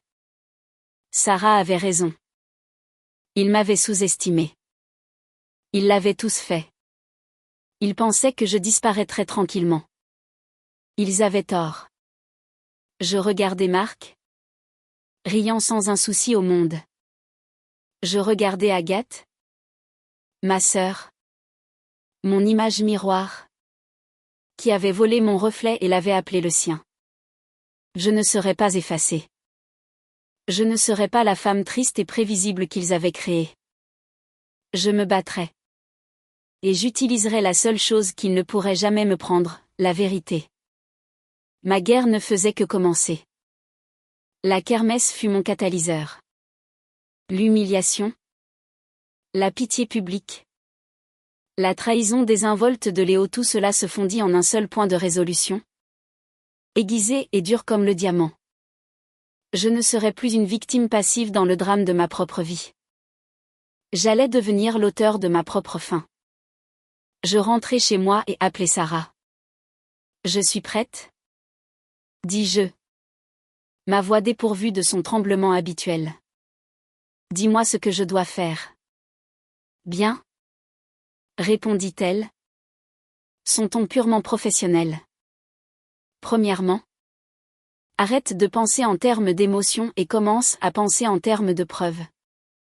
Marc et Agathe sont arrogants. Les gens arrogants deviennent négligents. Nous devons trouver leurs erreurs. Ma nouvelle mission commença. Je passai de l'épouse en deuil à l'archiviste méticuleuse. L'expert comptable de Sarah avait déjà trouvé quelques anomalies d'importants retraits en espèces et des virements inexpliqués vers un compte qu'il ne pouvait pas encore identifier. Tous datant de plusieurs années. Mais nous avions besoin de plus. Nous avions besoin d'une preuve irréfutable. Ma première cible fut la maison. Cette maison avait été leur terrain de jeu secret pendant 2 décennies. Il devait y avoir des traces de leur liaison. Je commençai par le bureau de Marc. Une pièce où j'étais rarement entré. La considérant comme son sanctuaire privé. Il était méticuleusement organisé. Presque stérile. Mais je ne cherchais pas l'évidence. Je cherchais l'oublié. Pendant des jours, je passais au crible de vieux classeurs. Des boîtes poussiéreuses au fond des placards et le cimetière numérique de vieux disques durs. Je trouvais de vieux albums photos. Et les regarder maintenant était une forme d'auto-torture. Voici une photo de ma fête prénatale pour Chloé. J'étais radieuse. Le ventre rond. Tenant une minuscule paire de chaussures. Agathe était juste à côté de moi. Sa main sur mon épaule. Un sourire éclatant sur son visage. Mais maintenant, je le voyais. Son autre main, cachée de la vue principale de l'appareil photo, reposait légèrement sur le bras de Marc. Un geste innocent. Mais ça ne l'était pas. C'était un geste de possession. Chaque photographie contenait une histoire secrète similaire. La percée vint d'un endroit où je m'y attendais le moins. Je nettoyais le grenier. Un espace rempli des vestiges de nos vies, l'ancienne maison de poupée de Chloé. L'équipement de hockey de Léo. Des cartons de mes vieux livres d'université. Caché dans un coin se trouvait un carton étiqueté « Marque Vieux Projet ». À l'intérieur se trouvaient des rouleaux de plans de début de carrière et plusieurs vieux ordinateurs portables qu'il n'utilisait plus. La plupart étaient trop vieux pour même s'allumer. Mais l'un d'eux, un modèle lourd et encombrant du début des années 2000, s'anima lorsque je le branchai. Il mit une éternité à démarrer. L'ancien système d'exploitation gémissant de protestation. Je passais des heures à essayer de deviner le mot de passe. Sa date de naissance. Ma date de naissance. Notre anniversaire de mariage. Les noms des enfants. Rien ne fonctionnait. Finalement. Sur un coup de tête, je tapais « Agathe Vance ». Accès autorisé. Mon sang se glaça. Il avait utilisé son nom comme mot de passe sur un ordinateur qu'il utilisait pendant les premières années de notre mariage. Je sentis une nouvelle vague de nausée. Mais je la repoussai, la remplaçant par une froide détermination. Je naviguai à travers les vieux dossiers encombrants. La plupart contenaient des travaux d'architecture ennuyeux. Mais je trouvai ensuite un dossier nommé « Personnel ». À l'intérieur se trouvait un autre dossier, simplement intitulé « A ». Ma main trembla en cliquant pour l'ouvrir. C'était une mine d'or de leur tromperie. Il y avait des emails. Des centaines. Datant de la toute première année de mon mariage. Des emails planifiant leur rencontre secrète. Déguisés en déjeuner d'affaires ou en longue nuit au bureau. Des emails remplis de déclarations d'amour et de passion que Marc ne m'avait jamais écrites. Un email de Marc à Agathe avait été envoyé 6 semaines seulement après la naissance de Léo. J'étais à la maison, épuisée, submergée par la nouvelle maternité et me remettant d'un accouchement difficile. L'email disait « Ma très chère A. Je ne peux cesser de penser à la nuit dernière. Être avec toi, c'est comme rentrer à la maison. Être dans cette maison, avec les pleurs et le désordre, c'est comme une prison. Élodie est une bonne mère? Je suppose. Mais elle n'est pas toi. C'est toi que je vois quand je ferme les yeux. Je trouverai une excuse pour être en ville jeudi. Retrouve-moi au Lutetia? Chambre habituelle. Je dus mettre la tête entre mes genoux pour ne pas m'évanouir. Pendant que j'allaitais son fils. Il était dans une chambre d'hôtel avec ma sœur, qualifiant sa maison de prison. Mais la découverte la plus accablante fut un autre type de communication. Je trouvai une chaîne de mai entre Agathe et un homme nommé Georges Valois, un associé principal du prestigieux cabinet d'architecture où j'avais travaillé juste après l'université. J'y étais une étoile montante. En bonne voie pour une promotion. Puis, soudain, une rumeur avait commencé à circuler à mon sujet que je faisais des erreurs critiques dans mon travail de conception, que je n'étais pas fiable. Une plainte anonyme fut déposée. Ma promotion fut annulée. Et j'étais si humiliée et découragée que je démissionnai peu de temps après, décidant de me concentrer sur la fondation d'une famille avec Marc. J'avais toujours pensé que c'était juste de la politique de bureau. Un coup de malchance. Les emails racontaient une autre histoire. Agathe, utilisant une adresse email anonyme que je ne reconnaissais pas, avait été la source de la plainte. Elle avait méticuleusement fabriqué des preuves, tordant les détails des conversations que j'avais eues avec elle sur mon travail, me faisant passer pour incompétente. Elle avait nourri ses mensonges à Georges Valois, un vieil ami de la famille qu'elle savait à l'écoute. Le dernier email d'elle à lui disait « Georges, merci pour votre discrétion. C'est pour le mieux. Élodie est une fille douce, mais elle n'est tout simplement pas faite pour ce genre de pression. Ses talents sont mieux adaptés à une vie domestique. Elle n'avait pas seulement volé mon mari. Elle avait saboté ma carrière.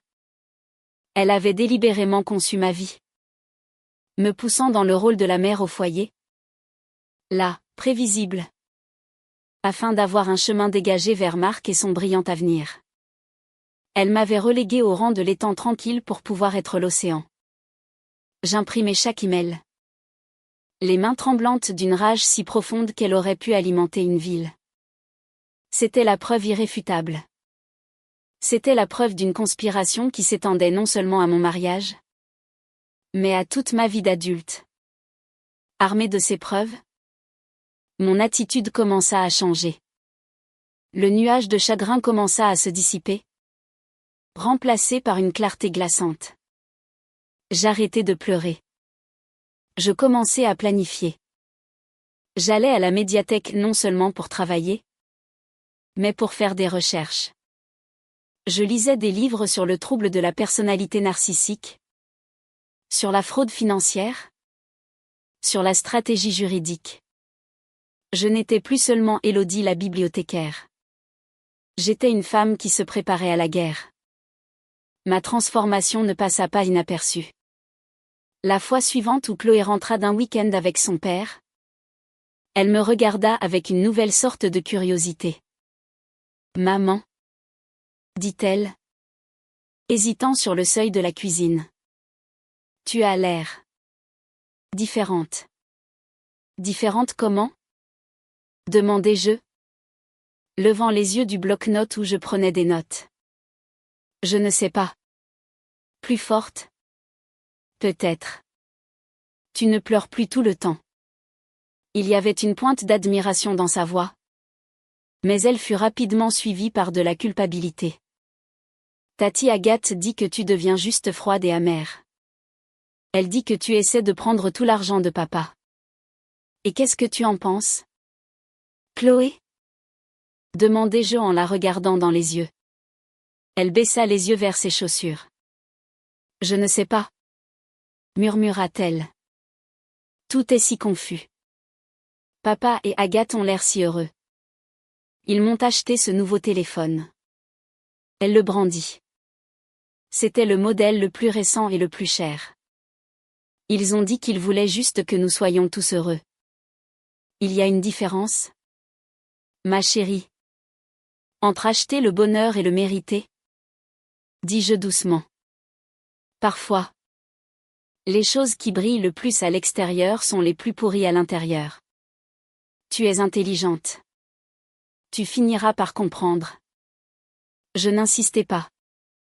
Je savais que je ne pourrais pas regagner mes enfants avec des arguments. Je ne pourrais les regagner qu'avec la vérité. Et le moment de révéler cette vérité approchait à grands pas. Sarah et moi planifiâmes notre stratégie pour l'audience préliminaire du divorce. L'équipe juridique de Marc, un cabinet puissant de Paris, avait déposé une motion pour que l'affaire soit réglée rapidement et discrètement, m'offrant ce qu'ils appelaient un règlement, généreux, assez pour vivre, mais une simple fraction de notre valeur nette réelle.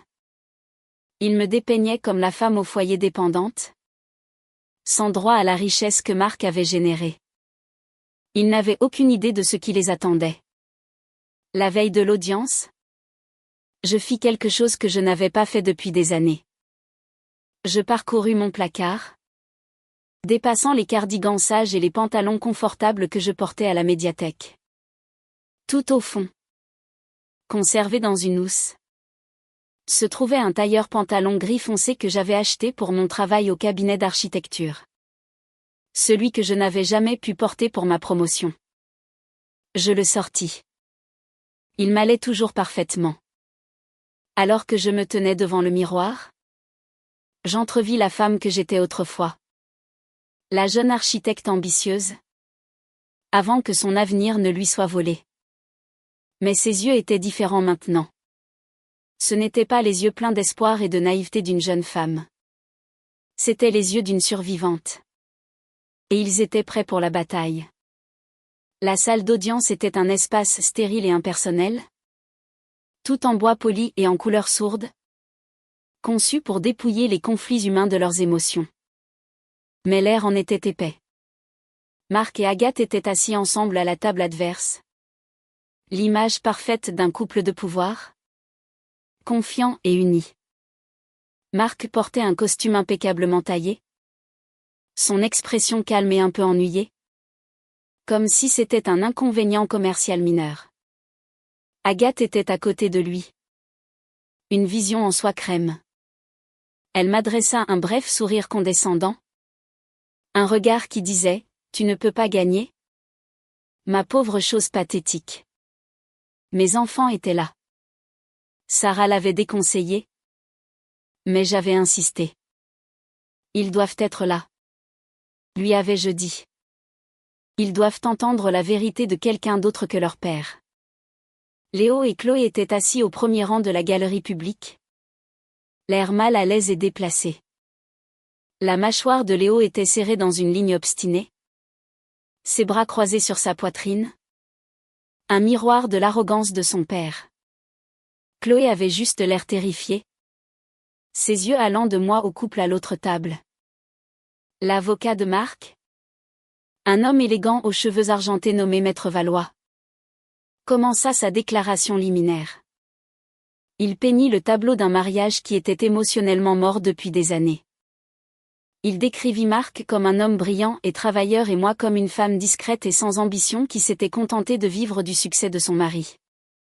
Madame Fournier n'a apporté aucune contribution significative au patrimoine conjugal. Psalmodiait Valois. Sa voix douce et persuasive. Son modeste salaire de conservatrice à temps partiel était négligeable. La richesse. Les actifs. Le fondement même de leur vie. Ont été construits par le talent et la détermination acharnée de Monsieur Fournier. Par conséquent, notre proposition pour le partage des biens n'est pas seulement juste. Elle est excessivement généreuse envers une femme qui était À toutes fins utiles. Une dépendante. Je regardais le visage de la juge. C'était une femme plus âgée aux yeux vifs et intelligents. Et elle restait impassible. Je jetai un coup d'œil à mes enfants. Léo hochait légèrement la tête, absorbant les mots de l'avocat comme des faits. Chloé se rongeait l'ongle du pouce, me regardant avec une expression douloureuse et confuse. Quand ce fut le tour de Sarah, elle fut brève et directe. Madame la juge, le portrait que Maître Valois fait de ma cliente est non seulement insultant. C'est une fiction délibérée. Nous démontrerons que Madame Fournier n'était pas une dépendante, mais une partenaire fondamentale dans ce mariage, dont la propre carrière prometteuse a été systématiquement démantelée par les personnes mêmes qui tentent maintenant de la rejeter. Et nous prouverons que Monsieur Fournier et sa partenaire, Mademoiselle Agathe Vance, se sont engagés dans une conspiration de tromperie émotionnelle et financière qui dure depuis des décennies. Maître Valois ricana de manière audible. Marc murmura quelque chose à Agathe, et ils partagèrent un petit sourire suffisant. Ils pensaient que nous bluffions. Ils pensaient que nous n'avions rien. L'audience se poursuivit avec des arguments financiers. Leur expert comptable présenta une série de graphiques. L'expert comptable de Sarah contre-attaqua, soulignant les retraits en espèces et les virements suspects. L'avocat de Marc les balaya comme des « frais professionnels non documentés » et des « prêts personnels à un membre de la famille ». C'était un va-et-vient de chiffres et de jargon juridique. Et je sentais l'attention de mes enfants faiblir. Ce n'était pas le drame auquel ils s'attendaient. C'est alors que Sarah joua notre première carte. « Madame la juge » dit-elle en se levant. Nous aimerions aborder la question de ces prêts personnels. Monsieur Fournier prétend avoir prêté des sommes importantes à sa belle-sœur, Mademoiselle Agathe Vance. Au fil des ans, nous avons des preuves qui suggèrent qu'il ne s'agissait pas de prêts, mais d'un détournement systématique des biens matrimoniaux vers un compte que Monsieur Fournier et Mademoiselle Vance contrôlaient conjointement. Elle produisit des relevés bancaires, obtenus par assignation, montrant un compte joint à leurs deux noms, ouvert il y a 22 ans. De l'argent y avait afflué de notre compte commun pendant des décennies. C'était le compte qu'ils utilisaient pour leur chambre d'hôtel, leurs dîners secrets, leurs escapades romantiques. La compte pour l'appartement d'Agathe provenait de ce compte. Le visage de Marc pâlit légèrement. Agathe s'agita mal à l'aise sur son siège. C'était un coup auquel il ne s'attendait pas. Je jetai un coup d'œil à Léo. Sa posture avait changé. La certitude arrogante avait disparu, remplacée par une lueur de doute. Maître Valois était sur ses pieds, objectant, qualifiant cela de fausse déclaration. Mais le mal était fait. La juge examina les documents avec un intérêt nouveau et accru. Mais Sarah ne faisait que commencer. Cette tromperie financière n'est qu'un symptôme d'une trahison bien plus profonde. Madame la juge, continua-t-elle, sa voix résonnant de conviction. Une trahison qui a commencé avant même que l'encre de leur certificat de mariage ne soit sèche. Elle projeta les emails sur un grand écran pour que le tribunal les voie. Ceux du vieil ordinateur portable. Le premier apparut, ma très chère A. Je ne peux cesser de penser à la nuit dernière. Être dans cette maison, avec les pleurs et le désordre, c'est comme une prison. Un murmure collectif parcourut la petite galerie du tribunal. Marc se leva d'un bond. Objection. C'est de la correspondance privée. C'est irrecevable. C'est une preuve d'adultère? Maître Valois. Le motif même de ce divorce? Dit la juge froidement, les yeux fixés sur l'écran. Asseyez-vous. Monsieur Fournier. Marc se laissa retomber sur sa chaise. Le visage cendré. Agathe semblait avoir vu un fantôme. Son visage parfaitement maquillé s'était effondré en un masque d'horreur. Je risquais un autre regard vers mes enfants. Chloé pleurait ouvertement maintenant, sa main couvrant sa bouche. Léo fixait l'écran, le visage blanc de choc. Il avait à peine quelques mois lorsque cet email avait été écrit. Mais il le décrivait. Lui. Son moi de nourrisson. Comme le gardien de la prison de son père. Il regarda son père avec une expression de compréhension naissante et écœurante. L'admiration qu'il lui vouait était en train de mourir dans ses yeux. Juste sous mes yeux. Sarah était implacable. Elle afficha email après email. Une chronologie de leur liaison éplée avec leurs propres mots. Les mensonges sur les voyages d'affaires. Les rencontres clandestines. Le langage secret qu'ils utilisaient. C'était une dissection méthodique et brutale de leur traîtrise. Puis vint le coup final. Le plus dévastateur. Mais la conspiration allait au-delà de l'adultère, annonça Sarah, sa voix baissant d'un ton. Mademoiselle Agathe Vance ne se contentait pas d'avoir une liaison avec le mari de sa sœur. Elle a pris des mesures actives pour saboter la vie et la carrière de Madame Fournier afin de s'assurer que sa sœur serait financièrement et émotionnellement dépendante de Monsieur Fournier, le rendant plus facile à contrôler et à manipuler. Elle afficha la dernière série de mai. Ceux entre l'Agathe anonyme et Georges Valois. Ceux qui avaient détruit ma carrière. Elle lut les mots d'Agathe à haute voix. Élodie est une fille douce. Mais elle n'est tout simplement pas faite pour ce genre de pression. Ses talents sont mieux adaptés à une vie domestique. Le silence dans la salle d'audience était total. La suffisance s'était évaporée de la table de Marc et Agathe. Il n'y avait que la vérité nue et laide, éclairée pour que tous la voient. Agathe fixait l'écran, la bouche légèrement entr'ouverte, comme si elle voyait ses propres mots monstrueux pour la première fois. Marc la regarda. Non pas avec amour ou soutien, mais avec une horreur naissante et peut-être une pointe de mépris. Elle n'était pas seulement sa maîtresse excitante. Elle était un passif. Une complice dont la négligence était en train de le détruire. Leur grande histoire d'amour était révélée pour ce qu'elle était, un crime mesquin. Égoïste et cruel. La juge. Le visage de Pierre me regarda enfin directement. Madame Fournier, dit-elle. Sa voix étonnamment douce.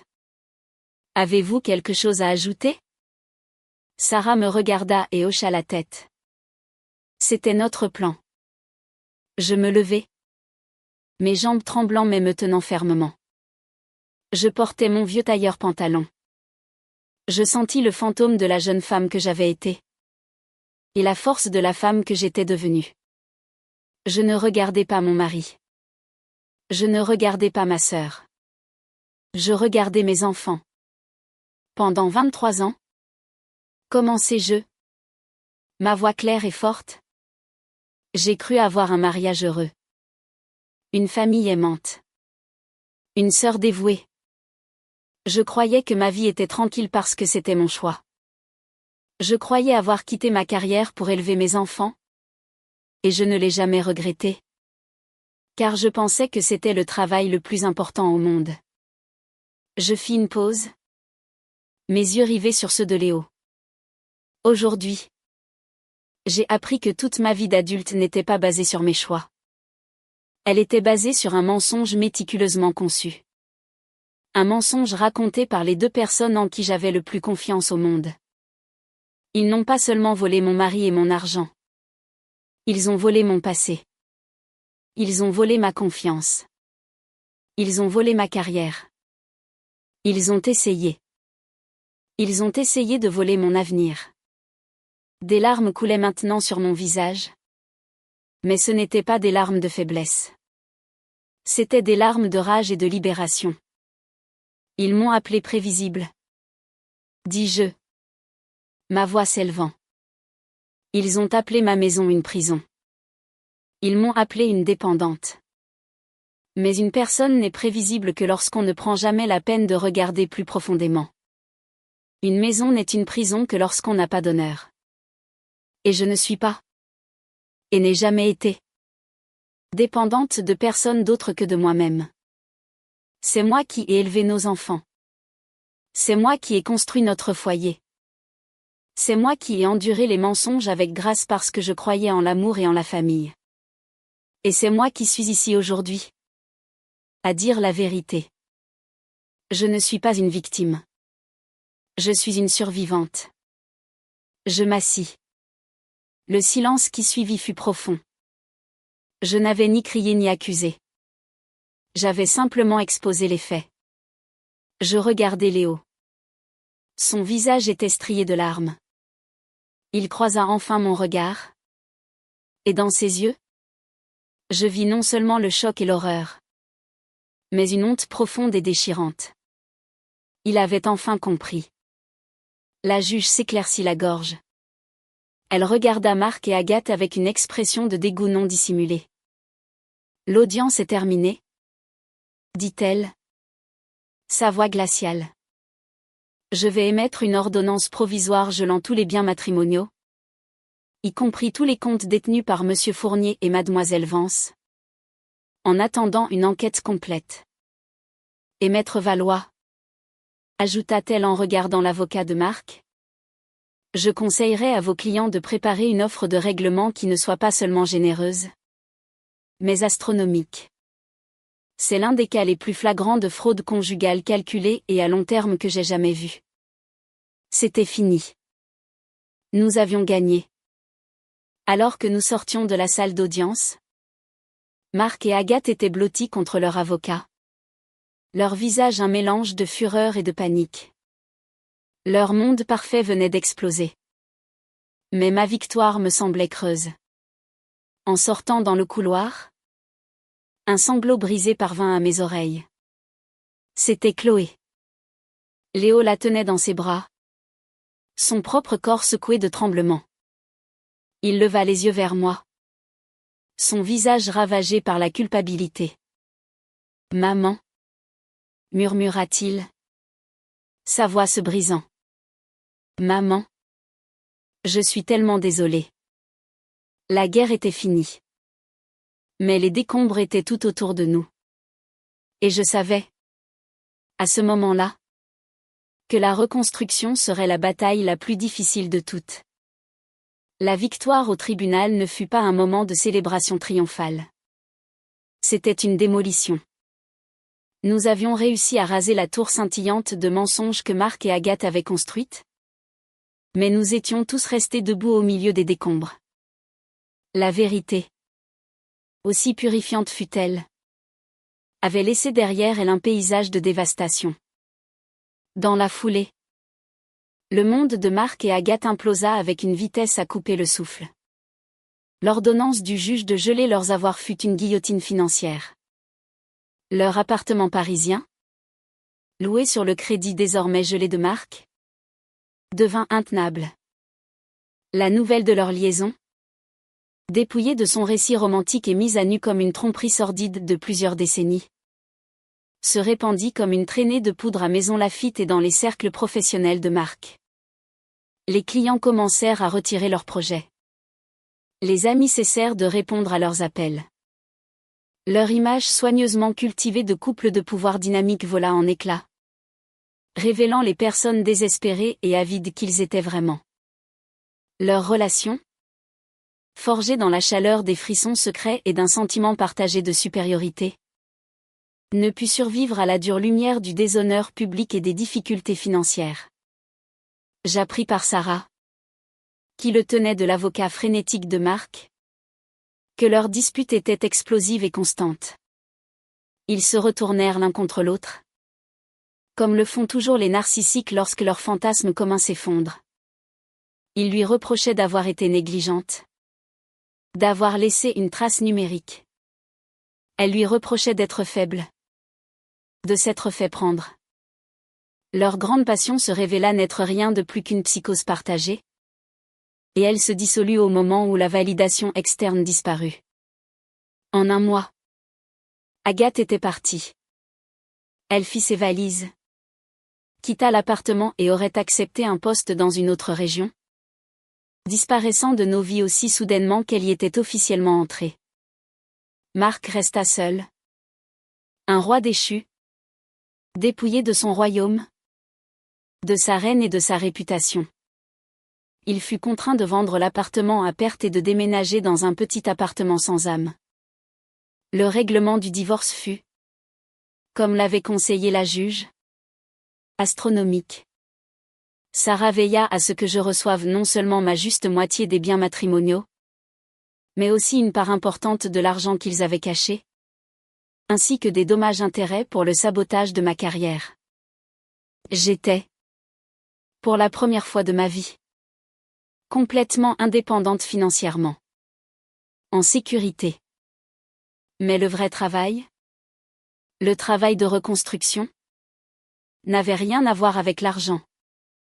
Il concernait les 2 enfants brisés qui se tournaient maintenant vers moi pour donner un sens à leur monde fracturé. Les jours qui suivirent l'audience furent fragiles et hésitants. Léo et Chloé se déplaçaient dans la maison comme des fantômes, leurs visages marqués par une douleur et une désillusion qui me serraient le cœur. Le père qu'ils avaient vénéré et la tante qu'ils avaient adorée avaient été démasqués comme des méchants. La mère qu'ils avaient plainte et blâmée s'était révélée être l'héroïne. C'était un changement sismique dans leur compréhension du monde. Et cela les laissait à la dérive. Léo fut le premier à m'approcher. Il me trouva un soir dans le jardin, mon sanctuaire, où je taillais les dernières roses d'automne. « Maman » dit-il. Sa voix basse. Il se tenait à quelques pas, les mains dans les poches, incapable de me regarder. Je ne sais pas comment. Je ne sais pas quoi dire. Tu n'as rien à dire, Léo? Dis-je doucement, sans lever les yeux de ma tâche. Non. Je dois le faire. Sa voix se brisa. J'ai été un crétin. J'ai été horrible avec toi. Je l'ai cru. J'ai cru tout ce qu'il disait sur toi. Sur pourquoi il était parti. C'était plus facile de croire que tu étais faible que de croire qu'il était un monstre. J'arrêtai enfin mon travail et le regardai. Ses yeux, du même vert que les miens, que ceux d'Agathe, étaient remplis d'un remords profond et sincère. C'est ton père, Léo, dis-je. Il est naturel de vouloir croire en son père. Mais j'aurais dû croire en ma mère, dit-il. Une larme coulant sur sa joue. C'est toi qui étais là. Toujours. Lui. C'était le drôle. L'excitant. Lui et Tati Agathe. Ils étaient comme des célébrités. Et toi? Tu étais juste. Maman. Je t'ai prise pour acquise. Je suis tellement désolée. Il s'effondra finalement. La façade dure et arrogante qu'il s'était construite s'écroulant complètement. Je m'avançai et le pris dans mes bras. Il était plus grand que moi maintenant. Mais à ce moment-là, il était redevenu mon petit garçon. Sanglotant sur mon épaule. Je le serrai fort. Mes propres larmes commençant à couler. Ce n'étaient pas des larmes de tristesse, mais de libération douloureuse et cathartique. C'était le début de la guérison. Le chemin de Chloé fut plus calme, plus intérieur. Elle passait des heures dans sa chambre, dessinant dans son carnet de croquis. Un après-midi, je frappai à sa porte. Elle était assise sur son lit, entourée de photographies. De vieilles photos de famille qu'elle avait sorties des albums. Elle avait physiquement découpé Agathe de chaque photo. Sur l'une d'elles, où nous nous tenions tous les 4 sur une plage, il y avait maintenant un trou déchiqueté là où Agathe se trouvait. Je l'efface, dit Chloé. Sa voix plate. Elle ne mérite pas d'être dans nos souvenirs. Je m'assis sur le lit à côté d'elle. Je comprends pourquoi tu veux faire ça, dis-je doucement. Mais on ne peut pas effacer le passé. Ma chérie. Même si on le voudrait. Ce qui s'est passé fait partie de notre histoire maintenant. Une partie terrible. Mais on ne peut pas prétendre que ça n'est pas arrivé. On doit juste apprendre à le porter. Comment? Demanda-t-elle. Les yeux embués. Comment porte-t-on quelque chose d'aussi laid? On en tire des leçons? Dis-je en lui prenant la main. On apprend à quoi ressemble le véritable amour. Ce n'est pas une question de grands gestes et de secrets excitants. C'est une question de qui est là. Jour après jour. C'est une question de qui te dit la vérité. Même quand c'est difficile. C'est une question de qui te protège. Pas de qui t'utilise. Et on apprend de quoi on est fait. On apprend qu'on peut survivre à des choses qu'on n'aurait jamais cru possibles. Les conversations ne furent pas un remède magique. La guérison n'était pas une ligne droite. C'était un processus désordonné et douloureux. Plein de jours difficiles et de nuits en larmes. Nous avons commencé une thérapie familiale. Tous les trois. Dans cet espace sûr, nous avons appris une nouvelle façon de nous parler. Un langage construit sur une honnêteté brute plutôt que sur un évitement poli. Léo a dû affronter sa culpabilité. Chloé a dû surmonter sa colère. Et j'ai dû apprendre à être une mère pour mes enfants presque adultes. Non pas en tant que partie d'un couple, mais en tant qu'individu. J'ai dû apprendre à être juste maman. Et à trouver la force et la plénitude là-dedans.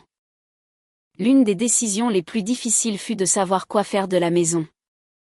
Elle était à moi. Entièrement payée. Mais c'était aussi une scène de crime. Chaque pièce hantée par les fantômes du passé. On devrait la vendre? Dit Léo un soir au dîner. Déménager ailleurs. Recommencer à zéro. Non. Dit Chloé immédiatement. C'est notre maison. Pourquoi devrions-nous être ceux qui partent? Ce n'est pas nous qui avons fait quelque chose de mal. Ils me regardèrent tous les deux, attendant mon verdict. Quelques mois plus tôt, j'aurais temporisé, essayant de trouver un compromis qui rende tout le monde heureux. Mais la nouvelle moi était différente. Nous restons. Dis-je avec une certitude qui me surprit moi-même. Chloé a raison. Nous ne fuyons pas. Mais nous allons changer les choses. Nous allons nous réapproprier cet espace. Le rendre à nouveau nôtre. Complètement nôtre. Et c'est ce que nous fîmes. Le week-end suivant, nous commençâmes un projet de rénovation massif. Nous avons repeint les murs, remplaçant les beiges sourds de bon goût que Marc avait choisis par des couleurs vives et éclatantes. Nous avons acheté de nouveaux meubles qui reflétaient nos goûts. Pas les siens. Nous avons passé en revue chaque placard, chaque tiroir, et purgé tout ce qui nous rappelait lui ou Agathe. Nous avons donné ces costumes chers, ces cadeaux non désirés, l'art prétentieux qu'ils avaient acheté ensemble. Nous avons mis de la musique à fond et nous avons travaillé. Et parfois nous avons pleuré. Et parfois nous avons ri. Nous poncions le vieux vernis, exposant le grain vrai et solide en dessous. Le plus grand changement concerna l'ancien bureau de Marc. Je restai longtemps sur le seuil, regardant la pièce où tant de secrets de ma famille avaient été cachés. Puis, je pris une profonde inspiration et j'entrai. Avec l'aide de Léo, je démontai le bureau lourd et imposant. Nous enlevâmes les étagères remplies de ces récompenses d'architecture. Nous arrachâmes la moquette. J'en fis ma propre bibliothèque personnelle. Un salon de lecture. Des étagères du sol au plafond. Un fauteuil confortable. Et une belle et grande fenêtre qui donnait sur mon jardin. Ce n'était plus une pièce de secret et de trahison. C'était une pièce d'histoire, de connaissance, de paix. C'était ma pièce. Et en me la réappropriant, j'eus l'impression de me réapproprier enfin. Véritablement. Moi-même. 2 ans passèrent. Les rythmes de notre nouvelle vie devinrent notre nouvelle normalité. La blessure béante de la trahison s'était refermée, laissant une cicatrice. Elle faisait partie de nous. Un rappel de ce que nous avions survécu. Mais elle ne faisait plus mal à chaque respiration. Elle avait été intégrée dans la tapisserie de ce que nous étions maintenant, une famille plus petite, mais plus forte. Je vendis la maison de Maison Laffitte. Le projet de réappropriation avait été une partie nécessaire de notre guérison. Une façon de reprendre notre pouvoir. Mais une fois cela fait, nous fûmes tous d'accord que notre avenir n'était pas dans cette banlieue parfaite, avec ses voisins chuchotants et ses souvenirs douloureux. Il était temps d'écrire un nouveau chapitre. Chloé partait à l'université à Boston pour étudier l'histoire de l'art. Léo, maintenant en 3e année, s'épanouissait dans son programme d'économie. Son arrogance juvénile remplacée par une maturité calme et réfléchie.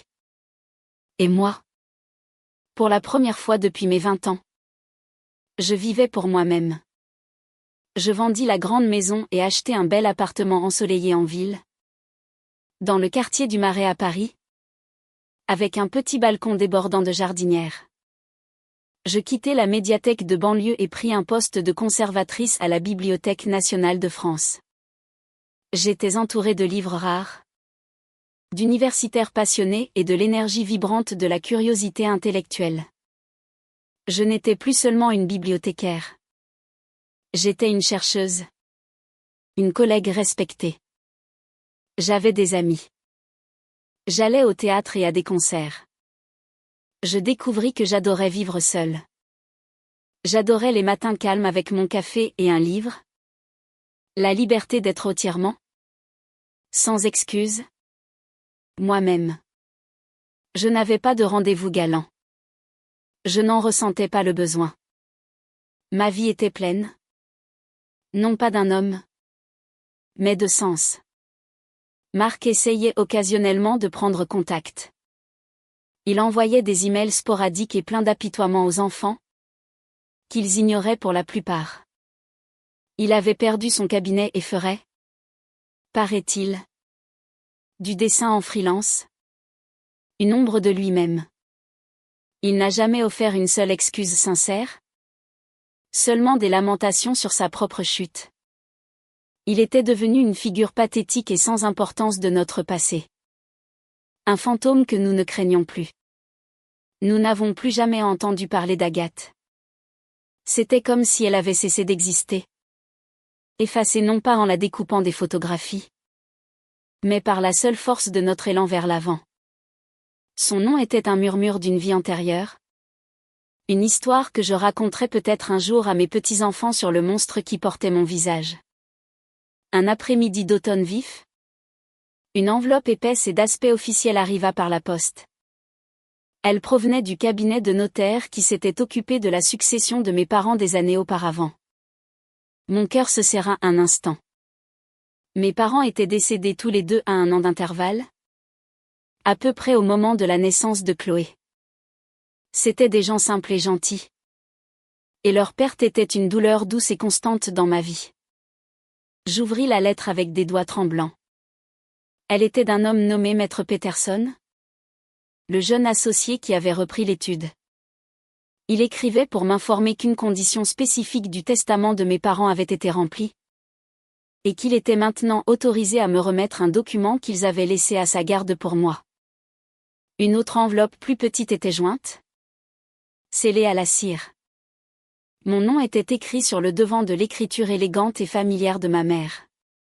Mes mains tremblaient en brisant le sceau. À l'intérieur se trouvait une lettre et le relevé d'une assurance vie. Je lus la lettre en premier. Ma très chère Élodie. Commençaient les mots de ma mère. Si tu lis ceci, cela signifie que ton mariage avec Marc est terminé. Ton père et moi prions pour que ce ne soit pas le cas. Que tu aies vécu une vie longue et heureuse avec lui. Mais nous ne sommes pas aveugles. Mon amour. Et le travail d'un parent est de protéger ses enfants, même lorsqu'il ne peut plus être là pour le faire en personne. Nous avons toujours connu l'obscurité en ta sœur. Nous avons vu la jalousie dans ses yeux dès le jour de ta naissance. Tu étais la calme. La douce. Elle était la tempête. Nous avons vu comment elle avait toujours besoin d'être plus brillante. D'être meilleure. De gagner. Nous avons vu la façon dont elle regardait Marc. Même à ton mariage. Nous espérions nous tromper. Nous prions pour nous tromper. Nous n'avons jamais pu le prouver. Et nous n'avons jamais pu nous résoudre à te briser le cœur avec nos soupçons. Alors, nous avons fait la seule chose que nous pouvions. Nous avons mis en place un fonds secret pour toi. Une bouée de sauvetage? Comme disait ton père. Les termes sont spécifiques. Ce fonds ne devait être remis qu'en cas de divorce? Ou si tu faisais face à ce que les avocats appellent une trahison familiale extrême. Nous avions confiance que si le pire arrivait, cela te parviendrait. Ce n'est pas seulement de l'argent. Élodie. C'est notre amour. C'est notre foi en toi. C'est la carrière que nous aurions aimé que tu puisses garder. C'est la sécurité que nous avons toujours voulu pour toi. C'est notre façon de te dire, d'où que nous soyons, que nous te voyions. Nous t'avons toujours vu. Tu n'as jamais été dans l'ombre de personne. Pour nous, tu as toujours été le soleil. Vis une belle vie. Sois heureuse. Tout notre amour. Maman et papa. Je baissai la lettre. Ma vision brouillée par un flot de larmes. Je regardais le relevé. Le montant était stupéfiant. C'était plus que de la sécurité. C'était une vie de liberté. Mais ce n'était pas l'argent qui me faisait sangloter. C'était la validation. L'amour. La réalisation profonde et déchirante que mes parents avaient tout vu. Ils avaient su, à un niveau profond et intuitif, le danger dans lequel je me trouvais. Et ils avaient tendu la main à travers le temps et la mort pour me protéger. Ils me voyaient. La discrète. La prévisible. Et ils m'avaient aimé non pas malgré cela, mais pour cela. Ils voyaient la force dans mon calme. La profondeur dans ma sérénité. Pendant que j'étais occupée à douter de moi-même, occupée à essayer d'être assez bien pour un homme qui ne me verrait jamais, mes parents m'avaient vue depuis le début. Entière, complète et digne. Je sortis sur mon petit balcon. La ligne d'horizon de Paris s'étendait devant moi. Témoignage de la résilience et de l'ambition humaine. Une ville qui était célèbre pour renaître de ses propres cendres. Le soleil couchant peignait les nuages de teintes d'or et de rose. Je pensais à la femme dans le miroir de ce début glacial de ma nouvelle vie. Celle qui n'était que angle vif et armure carmin. J'avais eu besoin d'elle pour mener la guerre. Mais je n'avais plus besoin d'elle. La femme que j'étais maintenant était plus douce. Elle était marquée. Oui. Mais elle n'était pas brisée. Elle était entière. Je regardais la vue infinie de la ville. Les lumières qui commençaient à scintiller comme des étoiles tombées du ciel. Je pensais à mes enfants. En sécurité et heureux. Construisant leur propre vie. Je pensais à mon travail. À mon foyer paisible. Je pensais à l'amour indéfectible de mes parents. Un cadeau final et précieux. Une brise légère fit bruisser les fleurs dans les jardinières. Pour la première fois en 25 ans. Je ne sentais l'ombre de personne d'autre que la mienne. Et pour la première fois de toute ma vie. Je me sentais complètement, totalement et merveilleusement libre. Je fermais les yeux, levai le visage vers les derniers rayons chauds du soleil, et je souris.